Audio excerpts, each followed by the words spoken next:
성도들아, 지금부터 영원까지 여호와를 바랄지어다. 아멘.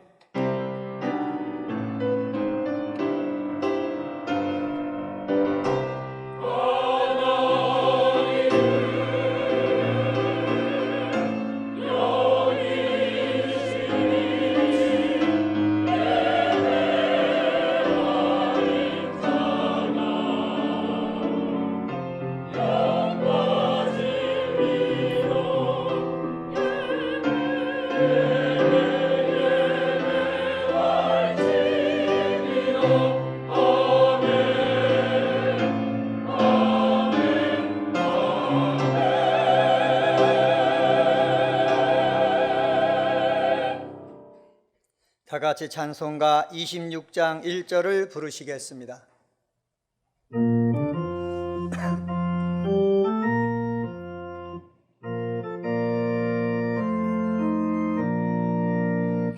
구세주를 하는 이를 찬송하고 찬송하세. 마음과 뜻과 힘 다하여 경배드리세.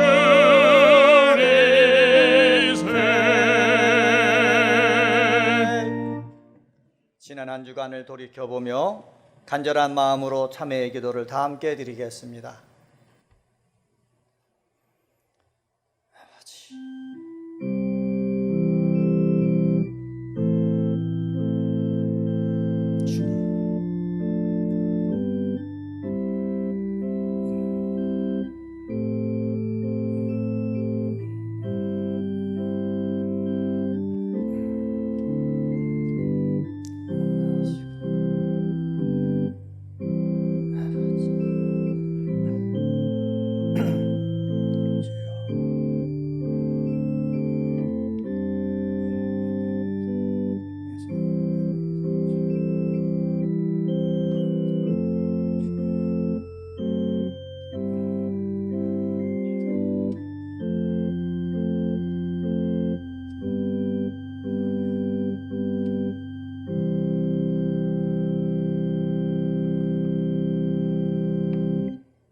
우리가 우리 죄를 자백하면 하나님은 미쁘시고 의로우사 우리 죄를 사하시며 우리를 모든 불의에서 깨끗하게 하실 것이니라.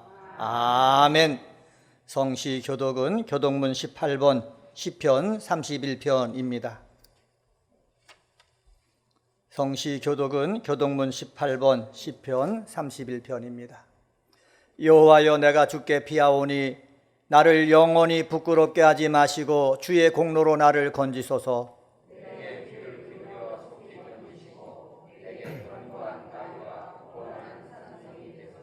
주는 나의 반석과 산성이시니 그러므로 주의 이름을 생각하셔서 나를 인도하시고 지도하소서.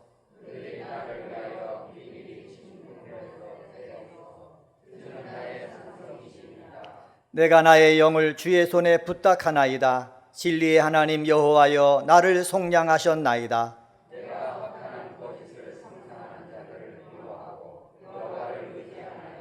내가 주의 인자하심을 기뻐하며 즐거워할 것은 주께서 나의 고난을 보시고 환난 중에 있는 내 영혼을 아셨으며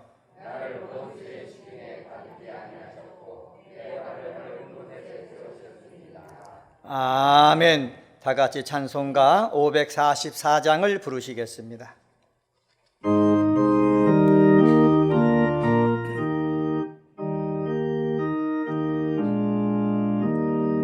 울어도 못하네.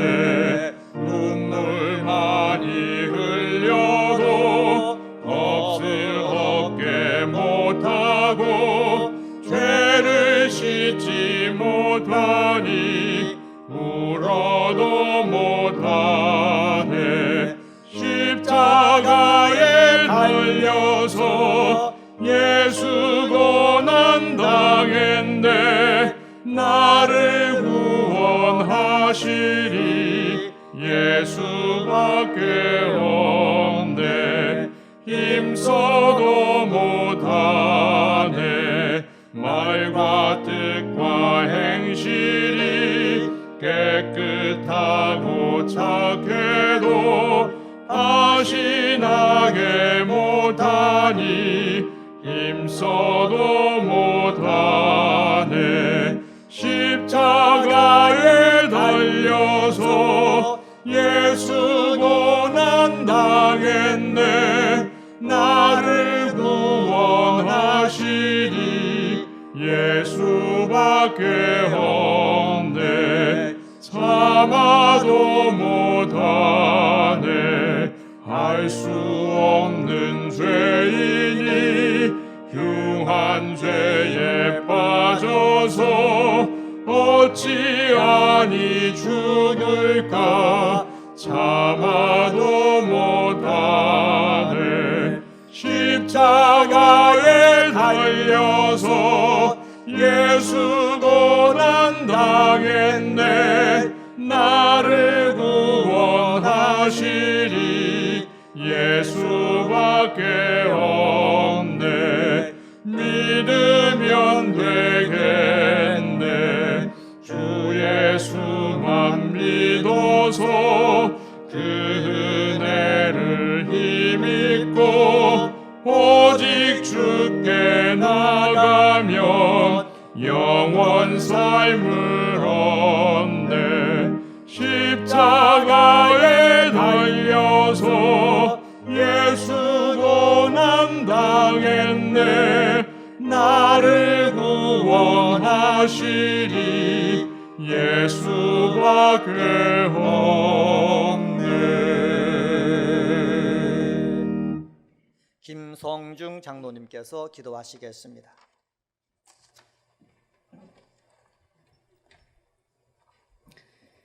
거룩하고 자비로우신 하나님 아버지, 감사가 부족한 저희들을 주님께서 사랑해 주시고 거룩한 성의를 허락하여 예배드릴 수 있게 하시니 감사드립니다.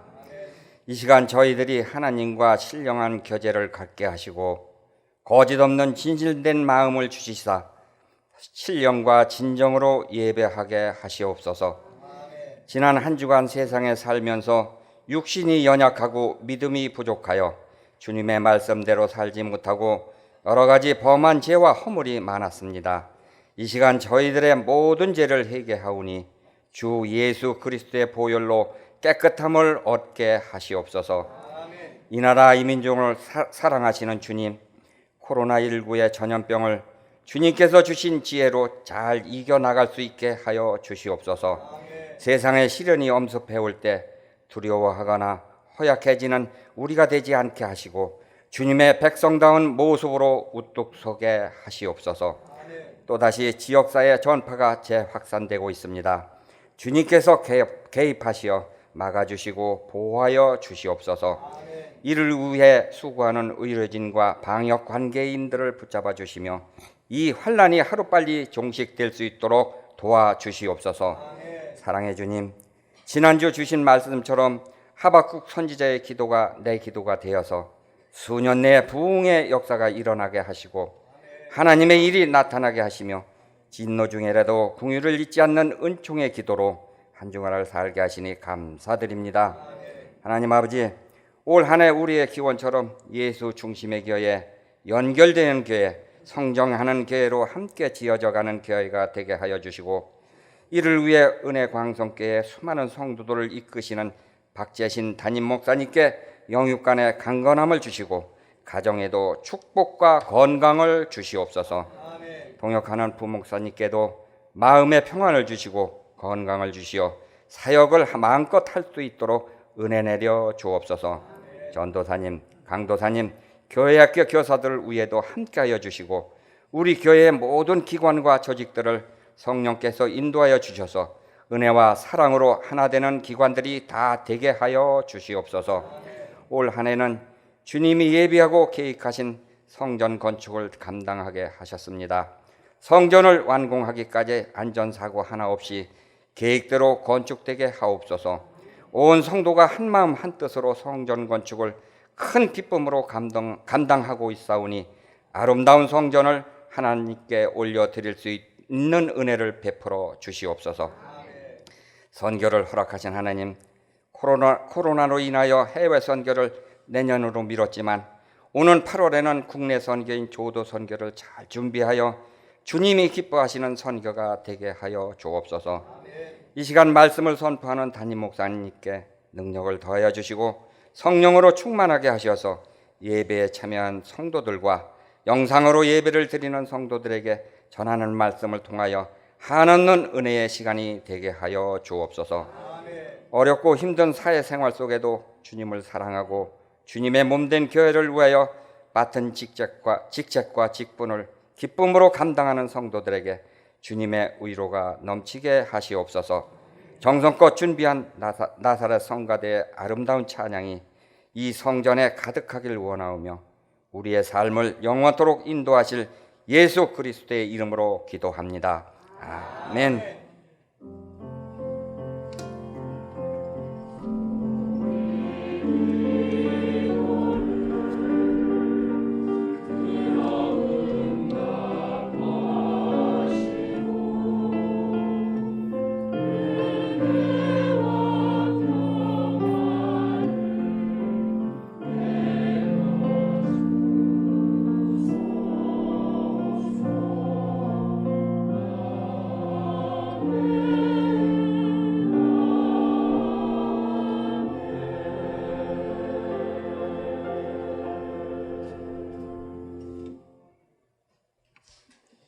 선포될 하나님의 말씀은 누가복음 7장 36절에서 47절 말씀입니다. 신약성경 102쪽입니다. 하나님의 말씀은 누가복음 7장 36절서부터 47절 말씀입니다. 찾으신 줄 알고 하나님 말씀 받들어 읽겠습니다.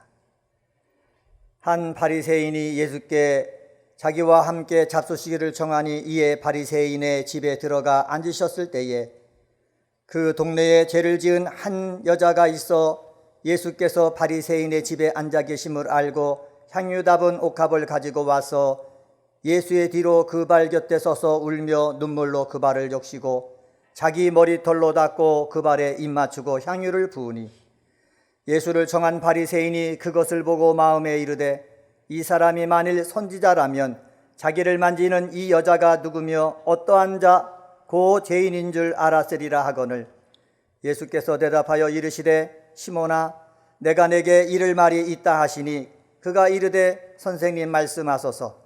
이르시되 빚주는 사람에게 빚진 자 둘이 있어 하나는 500데나리온을 졌고 하나는 50데나리온을 졌는데 갚을 것이 없으므로 둘 다 탕감하여 주었으니 둘 중에 누가 그를 더 사랑하겠느냐.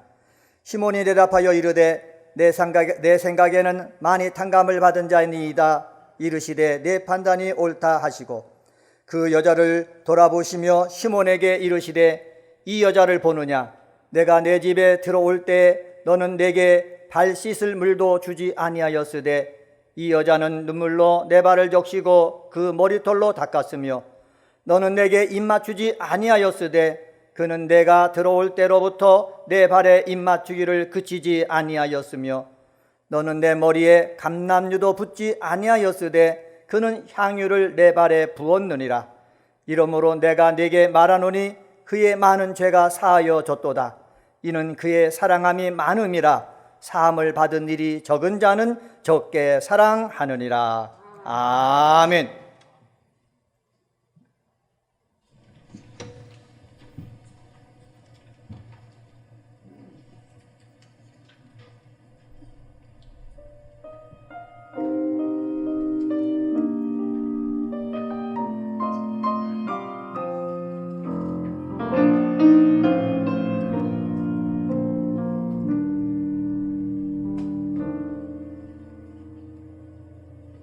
주님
오늘은 누가복음 7장 36절에서부터 47절까지 있는 말씀을 가지고 향유를 붓는 사람이라는 제목으로 말씀의 은혜를 나누려고 합니다.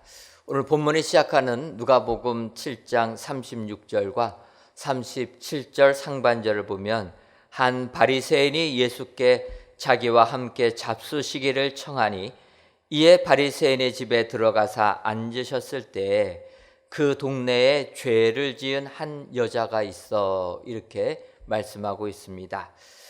이 부분에서 한 바리새인이 예수님을 초청해서 그 집에서 식사하기를 원하셨을 때 주님이 그 집에 오셔서 자리에 앉으셨습니다.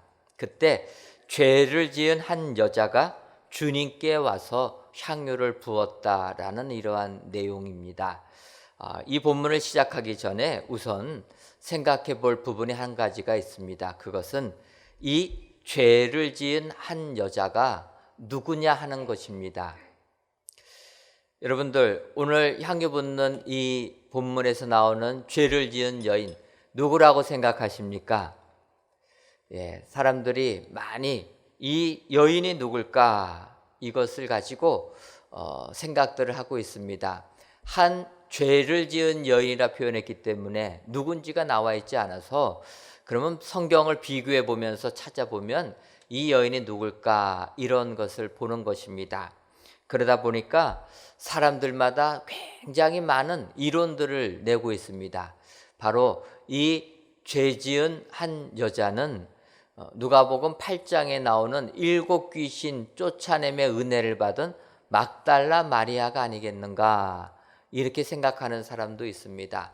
또 어떤 분들은 요한복음 12장에 나오는 향유를 부은 여인과 오늘 본문의 향유를 붓는 여인의 모습이 비슷하니까 요한복음 12장에는 그 여인이 나사로의 여동생 마리아라 하니까 이 여인이 마리아다, 이렇게 주장하는 분들도 계시고, 어떤 분들은 막달라 마리아와 나사로의 여동생 마리아가 같은 마리아다, 이렇게 이야기하는 분들도 계십니다. 여러분, 성경에는 마리아라는 여인이 많이 나오는데 그 여인, 오늘 본문에 죄를 지은 한 여자가 어떤 여인이겠습니까? 저도 말씀을 준비하려고 찾아보니까 누구라고 탁 정하는 게 쉽지가 않아가지고 오늘 말씀은 선포해야 되니까 그냥 죄를 지은 한 여자가 향유를 부었다, 이렇게 말씀을 선포할까 생각했더니 또 마음이 찜찜해가지고 그래서는 안 되고 조금 더 연구를 해서 이 여자가 누군가를 좀 찾아봐야 되겠다 생각을 해보았습니다. 그래서 이제 성경을 좀 더 찾아보게 되니까 우리는 두 가지 부분에 대하여서 찾아봐야 됩니다. 이 죄를 지은 여인이 막달라 마리아냐, 아니면 나사로의 여동생 마리아냐, 아니면 이 죄 지은 여자가 막달라 마리아와 또 나사로의 여동생 마리아와 같은 마리아냐, 이런 부분을 한 가지 찾아봐야 되고, 두 번째로 향유 붓는 사건이 기록되어 있는 마태복음 26장, 마가복음 14장, 요한복음 12장에 나온 그 향유 붓는 여인이 오늘 본문 누가복음 7장에 나오는 여인과 같은 여인인가 라는 부분을 살펴봐야 된다라는 것입니다. 이렇게 말씀을 드렸더니 혼란스럽지 않습니까? 성경에 마리아라는 이름은 많이 나오는데 요즘 우리가 쓰는 이름으로 흔한 이름입니다. 그러니까 그 흔한 이름 마리아가 있다 보니까 그 사람이 그 사람 같고 이 사람이 이 사람 같은데, 오늘 우리가 여기에서 본문을 들어가기 전에 오늘 향유를 붓는 죄를 지은 한 여자는 어떤 사람일까?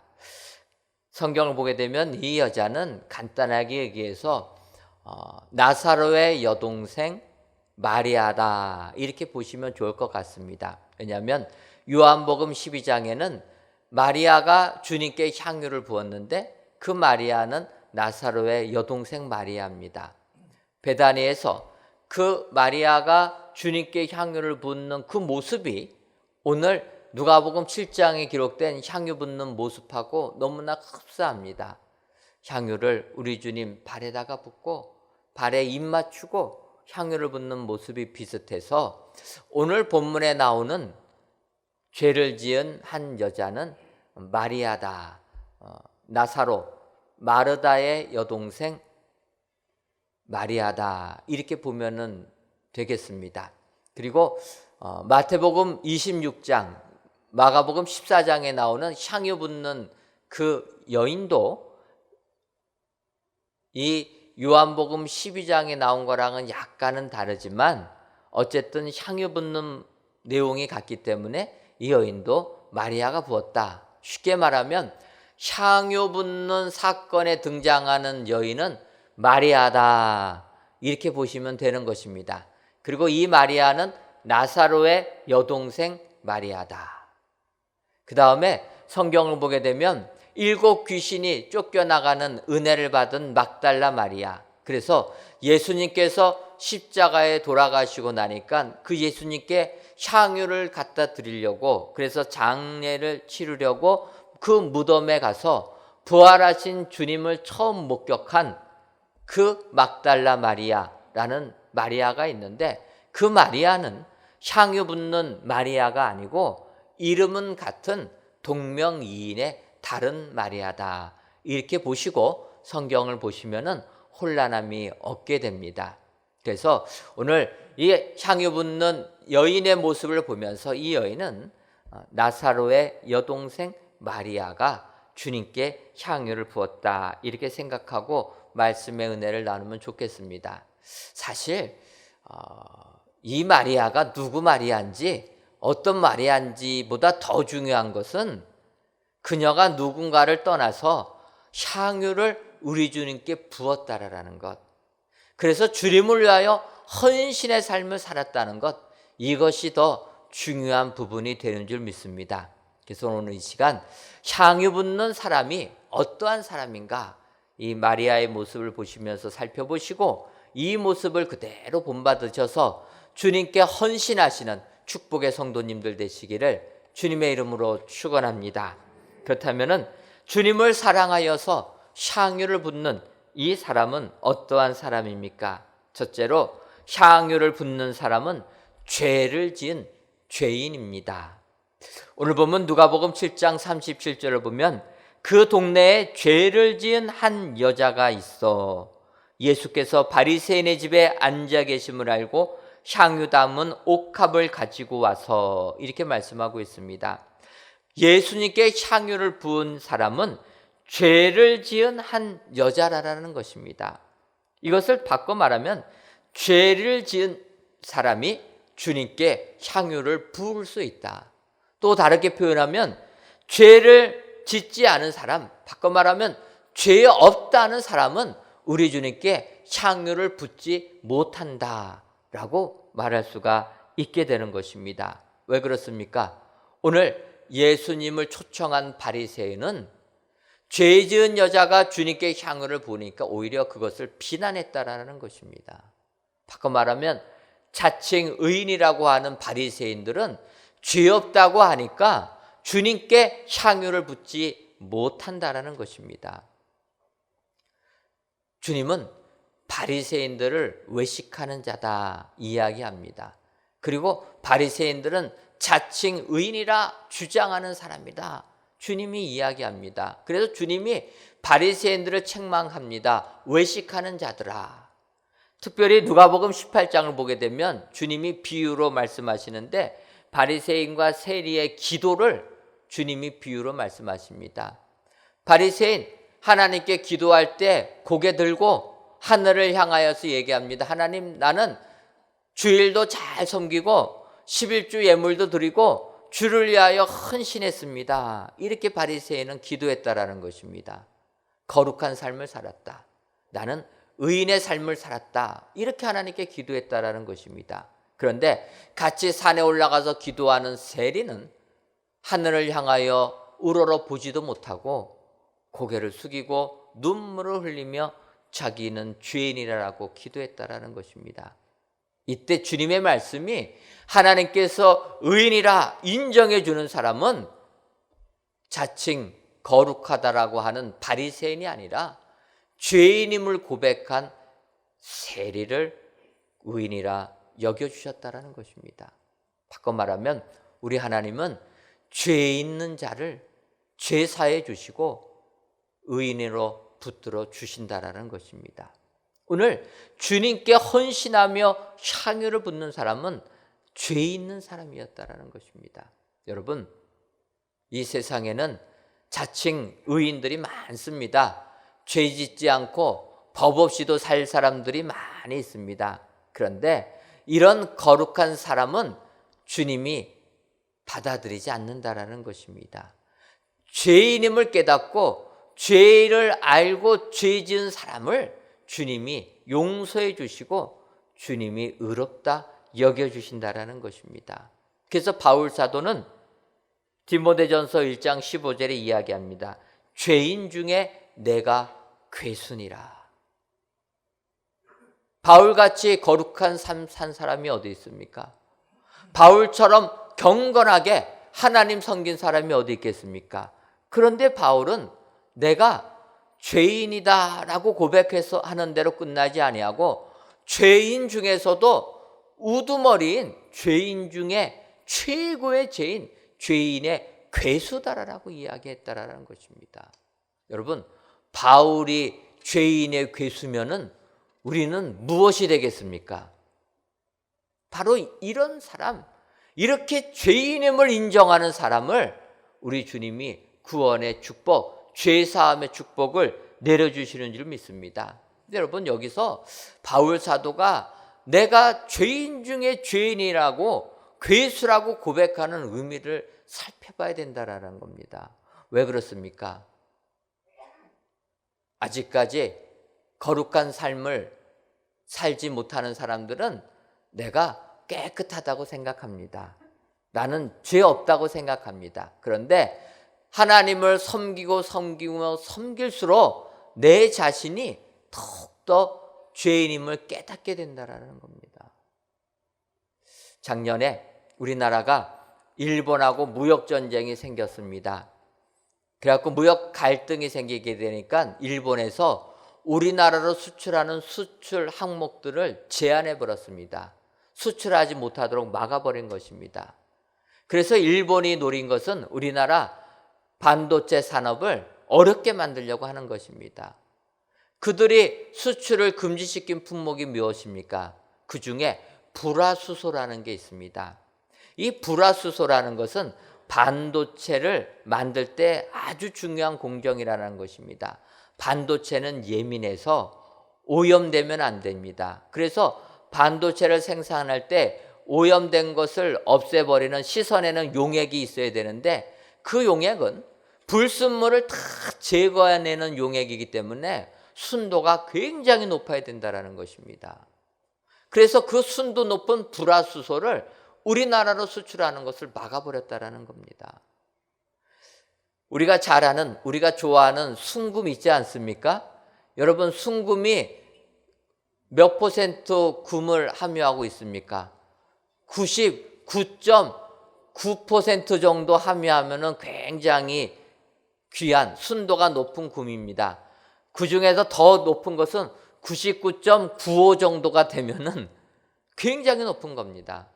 여러분 생각해 보세요. 100% 중에서 99%만 돼도 얼마나 높습니까? 거기에 99.99%가 되면 얼마나 높은 것입니까? 일본이란 나라가 우리나라로 수출하는 불화수소의 수출을 막은 그 불화수소의 순도는 99.9999999 이 9가 10개가 들어가는 순도입니다. 얼마나 순도가 높겠습니까? 그러니까 이것을 우리나라에서 생산하는 게 어려웠습니다. 비용이 많이 들어갑니다. 그러니까 우리나라 반도체 회사는 일본에서 수입했는데 그걸 막아버렸다는 것입니다. 여러분, 순도 99%에서 99.99% 만드는 거는 쉬울지 몰라도 99%에서 99.99999로 나가는 최고의 순도로 가는 거는 굉장히 어렵다라는 것입니다. 바울 사도가 내가 죄인 중에 괴수라고 고백한 것은 그가 계속 거룩한 삶을 살다 보니까 이 순도 높은 신앙의 삶을 유지하는 게 너무나 어렵다라는 것입니다. 그러다 보니까 자기 죄를 보면 다른 사람들은 죄라고도 여기지 않는 것도 내가 주님 앞에 서서 내 죄를 바라보니까 이것처럼 큰 죄가 없다라고 느끼게 되는 것입니다. 그래서 그는 내가 죄인 중에 괴수다라고 이야기하는 겁니다. 우리와 비교하면 거룩한 삶을 산 사람이지만 하나님의 존전 앞에서 내 삶을 비교해 보면 나 같은 죄인이 없다라는 고백이라는 것입니다. 바꿔 말하면 여러분, 주님이 의롭다 칭하는 사람은 죄인임을 고백하는 자, 그래서 주님 앞에 나와서 죄 사함 받기를 원하는 자를 우리 주님이 죄 사해 주시는 줄 믿습니다. 여러분, 죄 있는 사람만이 향유를 붓고 주를 섬기는 사람이 된다라는 것입니다. 우리는 다 죄인입니다. 의인은 없나니 하나도 없다고 얘기합니다. 따라서 우리는 주님께 헌신할 수 있는 사람이 되는 줄 믿습니다. 죄인이기 때문에. 오늘 귀한 예배를 드리시는 사랑하는 성도 여러분, 죄 지은 여인이 주님께 나와서 향유를 부으며 주님을 섬기는 삶을 살았다 기억하시고, 오늘도 주님 앞에 나와 죄 사함의 은혜를 받으시고 주님을 섬기시는 축복의 성도님들 되시기를 주님의 이름으로 축원합니다. 두 번째로 향유를 붓는 사람은 주님께 오는 사람입니다. 37절을 다시 보면 그 동네에 죄를 지은 한 여자가 있어 예수께서 바리새인의 집에 앉아 계심을 알고 향유 담은 옥합을 가지고 와서, 죄를 지은 한 여자가 향유 담은 옥합을 가지고 주님께로 나왔다라는 것입니다. 여기서 중요한 것은 내가 죄인인 것을 아는 것으로만 끝나면 안 된다라는 것입니다. 이 연이 중요한 것은 내가 죄인인 걸 알고 우리 주님 앞으로 나왔다라는 것이 중요하다라는 것입니다. 그녀가 이렇게 주님 앞에 나올 수 있는 것은 큰 결단하고 나왔기 때문에 가능한 것입니다. 어떠한 결단입니까? 그는 희망의 끈을 놓지 않은 여인이었다라는 것입니다. 이 세상에도 죄를 지은 사람들, 내가 죄 지었다는 것을 아는 사람들도 많이 있습니다. 근데 중요한 것은 죄를 짓고 나서는 희망을 포기해 버립니다. 예를 들면 어떤 사람이 죄를 지어서 이제 붙잡히게 되었습니다. 그래서 판사 앞에서 이제 심판을 받는데 판사한테 그렇게 말하는 사람도 있었습니다. 판사님, 내가 원래 나쁜 사람이라 사람까지 죽이는 죄 많이 졌는데 내가 내 자신을 바라보니까 나는 교화된다고 교화될 사람이 아닌 것 같습니다. 판사님, 나를 빨리 죽여주옵소서. 여러분, 이런 사람도 있습니다. 희망을 잃어버렸다라는 거예요. 그런데 오늘 본문에 향유 부은 이 여인은 희망의 끈을 놓지 않았다라는 것입니다. 내가 주님께로 가면 주님이 내 모든 죄를 사해 주실 것을 믿고 주님께로 나오는 사람, 이런 사람이 축복의 사람이 되는 줄 믿습니다. 더 나아가서 이 여인은 주변의 시선을 의식하지 않았다라는 겁니다. 여러분, 죄를 지은 한 여자, 사람들은 또 죄를 지은 한 여자 했더니 이 여인이 주님께 나온 데에 관심을 두지 않고, 그렇다면 이 여자가 무슨 죄를 졌을까? 이거를 궁금해하는 사람들이 많이 있습니다. 여러분, 이 여인이 무슨 죄를 지었겠습니까? 생각해 보면 지금도 여자가 이 세상 혼자 살기 어려운데 2000년 전에 얼마나 어렵겠습니까? 그러니까 여자가 이 세상, 험악한 세상 살아가려면 뾰족한 방법이 없으니까 창기가 됐을 것이다. 그래서 이 여인이 창기였다라고 해석하는 사람도 있습니다. 근데 여러분, 성경은 그렇게 얘기하지 않습니다. 죄를 지은 한 여인이라는 이 죄라라는 단어, 헬라어 하마로톨로스라라는 그 단어는 이런 세상적인 도덕적인 죄뿐만 아니라 일반적으로 우리가 짓는 일반적인 죄, 영적인 죄까지를 다 포함하고 있습니다. 바꿔 말하면 오늘 성경에서 말하는 죄를 지은 한 여자는 어떠한 죄를 졌는지는 모릅니다. 그런데 죄를 지었기 때문에 사실 바리새인이 초청한 사람들이 많이 있는 그곳에 그 여인이 간다라는 거 쉽지가 않은 것입니다. 그럼에도 불구하고 그 여인, 내가 주님께로 가면 주님은 나의 모든 죄를 다 사하여 주실 것이라는 것을 믿고 주님께로 나왔다라는 것입니다. 여러분, 이 세상에서 용서받지 못할 죄는 아무것도 없는 줄 믿습니다. 단지 우리가 주님께 나오지 아니하니까 용서받지 못한다라는 것입니다. 오늘 이 여인, 죄를 지은 여인이지만 주변 시선 의식하지 아니하고 주님께로 나올 때 그녀는 우리 주님의 은혜를 받는 축복의 여인이 된 줄 믿습니다. 더 나아가서 이 여인은 옥합을 가지고 나왔다는 것이 중요한 것입니다. 여러분, 이 여인에게 있어서 옥합은 자기의 생명과도 같은 것입니다. 죄를 지은 여인이 옥합이라는 비싼 향품을 가지고 있었다라는 것은 무슨 의미를 뜻하겠습니까? 이 여인에게 있어서 돈이 굉장히 중요했던 것입니다. 세상에서는 죄 지은 여인이라고 손가락질할지 몰라도 내가 이 세상을 살아가려면 물질이 있어야 되기 때문에 물질을 모은 것입니다. 그래서 그 비싼 향품을, 향유를 사가지고 소유하고 있었다라는 겁니다. 그런데 이 여인이 주님께 나올 때는 내가 가진 전 재산 다 가지고 나와서 주님 앞에 부어드렸다라는 것입니다. 또 이렇게 말씀하시니까 주님 앞에 나올 때는 내 재산 다 가지고 나야 되나 보다. 여러분, 그렇게 생각하지 마시기를 바랍니다. 이것은 무엇이냐? 내 생애를 걸고 나와야 된다는 거예요. 나의 미래를 포기하고 나올 수 있어야 된다는 것입니다. 우리가 세상에 발을 디디고 있으면은 세상에서 인정해주는 미래를 꿈꾸게 된다는 것입니다. 여러분, 주님을 믿을 때는 인생의 결단을 해야 되는 것입니다. 세상에서 희망을 보여줘도 그거 단절하고 나야 되는 것입니다. 세상에서 잘 나가는 직장 내가 다녀도 주님 앞에 죄 짓는 것이라고 하면 그 직장 포기할 줄 알아야 된다는 겁니다. 내가 사랑하는 사람 만나서 결혼하려고 하는데 이 사람이 주님을 부인한다라고 하면은 여러분 포기할 줄도 알아야 된다는 거예요. 그렇다고 또 예수 안 믿는 사람은 아예 안 만나려고 하시면 안 되고, 여러분, 내가 주님 앞에 나올 때는 내 인생을 걸고 나와야 된다는 것입니다.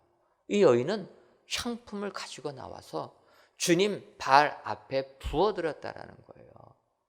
향유를 주님 발에 붓는 순간 향유는 없어집니다. 이런 결단을 가지고 나올 때 우리 주님께서 그 여인의 헌신을 기뻐 받아 주시고 그 여인의 행실이 모든 사람들이 기억해 주는 축복의 행실로 인정해 주시는 줄 믿습니다. 여러분, 중요한 건 주님께 나와야 된다. 누가복음 15장을 보게 되면 탕자의 비유가 나오게 됩니다. 너무나 유명한 비유입니다. 한 아버지에게 두 아들이 있었는데 둘째 아들이 아버지 유산 미리 받아가지고 허랑방탕하게 쓰다가 다 재산 없어지게 되니까 먹고 살 길이 없어서 아버지께로 왔는데 아버지는 그런 탕자를 다 용서해 주셨다. 그것을 보고 장남은 또 화를 냈는데 아버지는 아니었다. 이러한 내용입니다. 여러분들도 탕자의 비유는 익히 다 알고 계실 줄 압니다. 어찌 보면 이 탕자의 비유라는 이 비유는 모름지기 신학자라고 하면은 또 목회자라고 하면은 한 번쯤 자기의 이론을 낼 만한 이러한 비유입니다. 어떤 사람은 둘째 아들의 입장에서, 어떤 사람은 장남의 입장에서, 어떤 사람은 아버지의 입장에서 이 구절들을 비유를 설명합니다. 그런데 중요한 것은 둘째 아들이 아버지에게로 오니까 아버지는 모든 죄 험을 따지지 아니하고 그 둘째 아들을 아들로 인정해 주었다. 여러분, 주님은 우리의 잘잘못 따지지 아니하시는 분인 줄 믿습니다. 주님은 우리가 주님 앞에 나아가기만 하면 우리를 인정해 주시고 우리의 죄를 사해 주시고 우리를 하나님의 자녀로 삼아 주시는 줄 믿습니다. 이 죄를 지은 여인이 주님께 나올 때 주님은 그의 헌신을 기뻐 받아 주셨다. 오늘 기억하시고 주님께로 나오시는 축복의 성도님들 되시기를 주님의 이름으로 축원합니다. 마지막 세 번째로 향유를 붓는 사람은 눈물이 있는 사람입니다. 오늘 보면 누가복음 7장 38절을 보면 예수의 뒤로 그 발 곁에 서서 울며 눈물로 그 발을 적시고 자기 머리털로 닦고 그 발에 입 맞추고 향유를 부으니, 이렇게 말씀하고 있습니다. 향유를 부은 그 여인은 예수의 뒤로 그 발 곁에 서서 울며 눈물로 그 발을 적셨다. 여러분, 이 여인은 눈물이 있는 여인이라는 것입니다.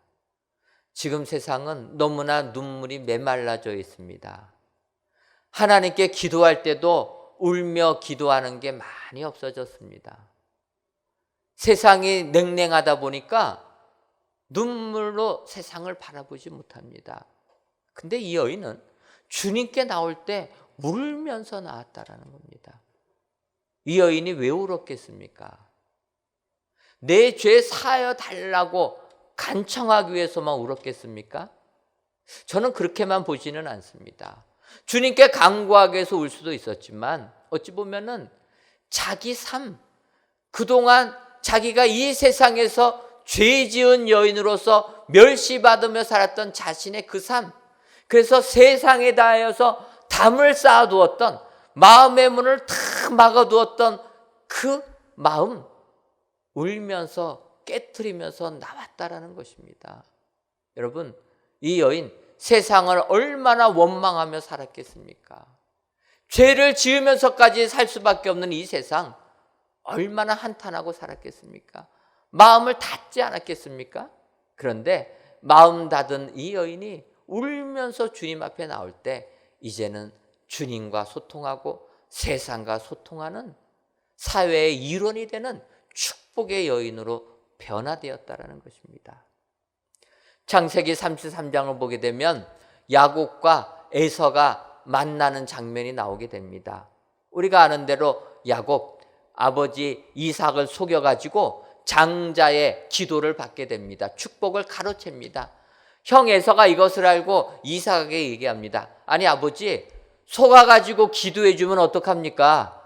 속아서 기도한 거니까 그 기도 취소하고 제대로 나에게 축복 기도해 주옵소서. 여러분, 우리 같으면 어떻게 하겠습니까? 네 말이 맞다. 내가 야곱 넌 줄 알고 기도해 줬으니까 하나님께 기도한 이거 취소하고 내가 다시 너에게 기도해 주겠다. 우리 같으면 그렇게 할 텐데 이삭은 그렇게 안 했다라는 거예요. 아들아, 내가 비록 속아서 야곱에게 기도했지만 하나님께 기도한 것을 내가 어떻게 취소할 수 있겠냐? 우리 같으면 하나님께 예배한 것을 어떻게 취소할 수 있겠느냐? 아니다라는 겁니다. 잘못됐어도 하나님께 한 것은 인정해야 된다라는 것입니다. 그래서 에서를 위해서 기도를 제대로 안 해줍니다. 할 게 없다라는 거예요. 야곱에게 다 해줬다라는 것입니다. 그러다 보니까 에서가 분노합니다. 동생 야곱 죽이려고 해서 야곱이 거름한 나살나라 밧단-아람 가가지고 20년 동안 죽도록 고생하다가 처갓집에서도 살 수가 없습니다. 장인의 눈밖에 나가지고 살려고 고향으로 가야 되는데 고향에 오려고 하니까 형 에서가 기다리고 있는 겁니다. 너무나 불안해서 약국강 건너가지도 못하고 천사와 씨름했던 야곱입니다. 그때 그들이 만나게 됩니다. 창세기 33장 4절을 보면 에서가 달려와서 그를 맞이하여 안고 목을 어금 맞추어 그와 입맞추고 서로 우니라. 그들은 20년 만에 만날 때 울었다라는 겁니다.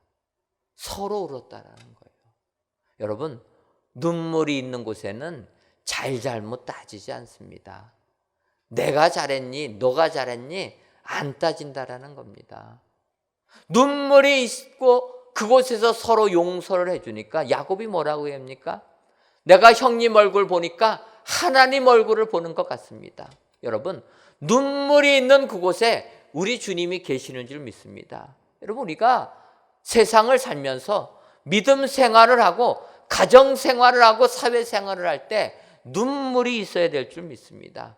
눈물이 있는 사람 우리 주님이 사랑해 주시고, 눈물이 있는 그 사람 우리 주님이 용서해 주시고, 눈물이 있는 그 사람이 하는 그 헌신을 우리 주님이 기뻐 받아 주시는 줄 믿습니다. 오늘 향유 붓는 사람이 어떠한 사람인가 이 시간 다시 한번 살펴보시고 그 모습을 본받으셔서 우리 주님께 헌신하시는 축복의 성도님들 되시기를 주님의 이름으로 축원합니다.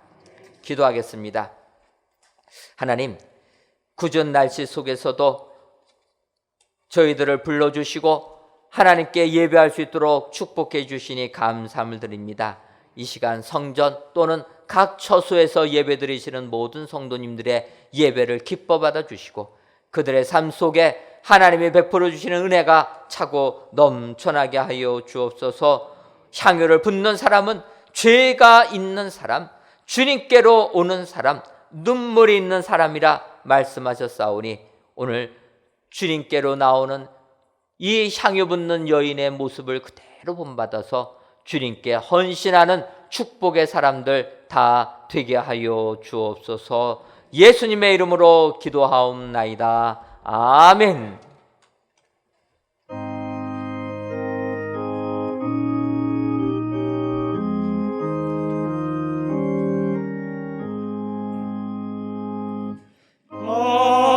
값비싼 향유를 주께 드린 막달라 마리아 본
시간 마리아는 지극히 비싼 향유 곧 순전한 나드 한 근을 가져다가 예수의 발에 붓고 자기 머리털로 그의 발을 닦으니 향유 냄새가 가득하다라는 말씀에 따라 귀한 예물을 하나님께 바칩니다.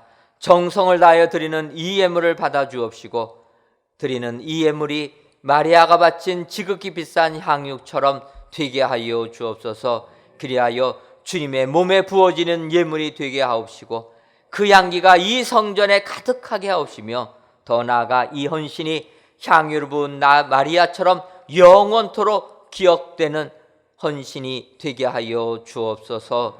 하나님, 코로나19로 어려움을 겪고 계시는 우리 성도님들이 계시다면 이 시간 하늘의 은혜를 내려 주어서 모든 질병에서와 물질에서부터 자유로울 수 있도록 풍성함의 은총도 허락하여 주옵소서. 이 나라와 이 민족을 기억하여 주어서 코로나19에서부터 해방받을 수 있도록 주님 축복도 내리어 주옵소서. 예수님의 이름으로 기도하옵나이다. 아멘.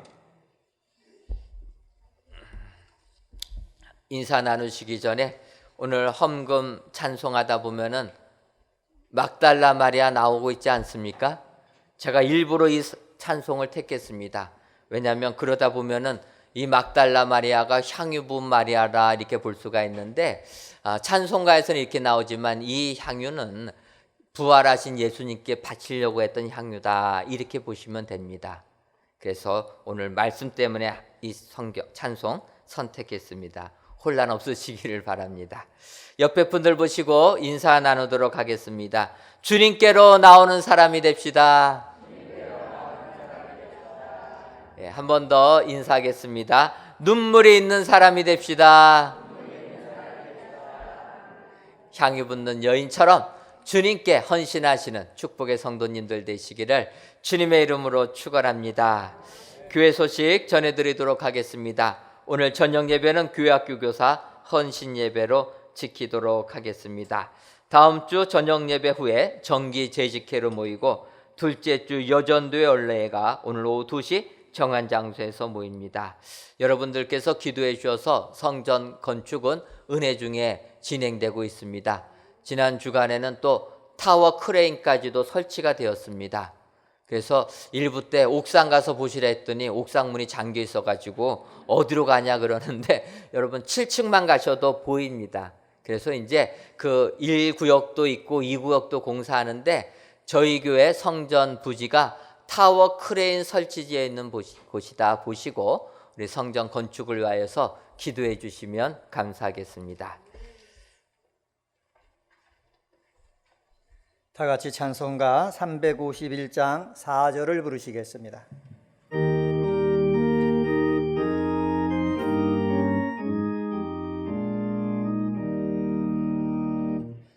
백성들아 와서 함께 모여서 우리 모두 함께 괴가 부르세 영원토록 영광 원세 찬송을 우리 임금 주께 돌려보내세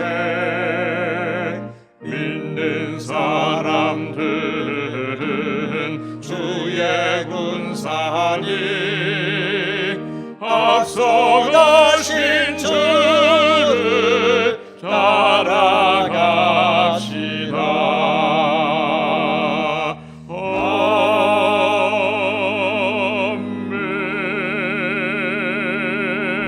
아멘.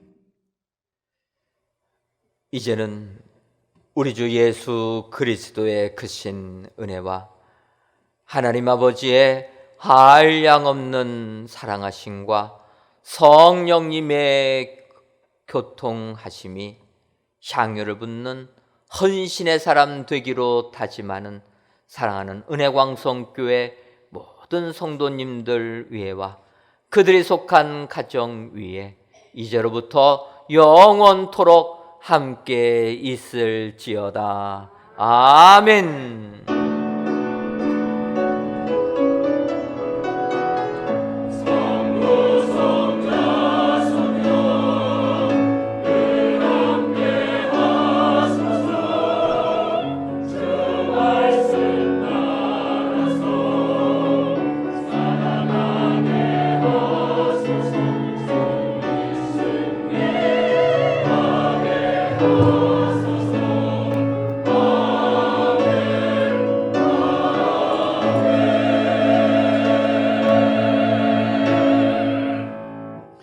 주님께 인정받는 은혜강성교회 제사함을 받는 주의 가정이 되어지길 소망하며 2부 예배를 모두 마치겠습니다. 안녕히들 돌아가십시오.